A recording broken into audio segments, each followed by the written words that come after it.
जैन तरुणी ज्या आहेत त्या गटार छाप असा उल्लेख केलाय त्यांचा आणि त्यांचे अनेक पुरुषांशी शारीरिक संबंध आहेत हे त्यांच्यासाठी योग्य नाही असं म्हणतात. एखादी सवंग लोकप्रियतेसाठी केलेलं व्यक्तिमत्व किंवा एखाद्या स्ट्रगलर पासूनचा स्टार होईपर्यंतचा प्रवास जो आहे ह्याच्या आपण जर खोलात गेलो तर कुठेतरी गडबड होईल. त्यामुळे चिखलात जर दगड फेकला तर चिखल हा सर्वांच्याच अंगावर उडतो एवढंच माफक भाष्य या निमित्ताने मी करेल. आणि झेनझी ही आपली पुढची पिढी आहे. या पिढींजवळ देश हो म्हणा का नाही म्हणा जाणार आहे आणि त्यांच्याबद्दल इतका अनादर आणि इतकी असूया ही भारतीय जनता पक्षाची असणारी शिकवण आहे आणि त्या शिकवणीच्याच अनुषंगाने हे बोललं जात आहे.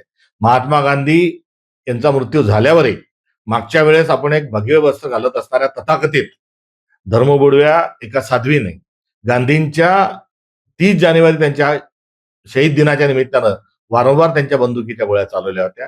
गांधींबद्दल आणि एकंदरीत ज्या आज रणावर बोलत आहेत तशाच स्वरूपात त्या मागच्या वेळेस बोलत होत्या. त्या यावेळेस बाहेर बसल्यात.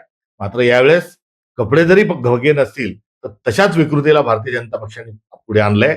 एकंदरीत धर्माच्या नावावर देश डुबवण्याचं काम, संस्कृती डुबवण्याचं काम आणि भविष्य डुबवण्याचं काम भारतीय जनता पक्षाने त्यांचे बगलबच्चे करीत आहेत.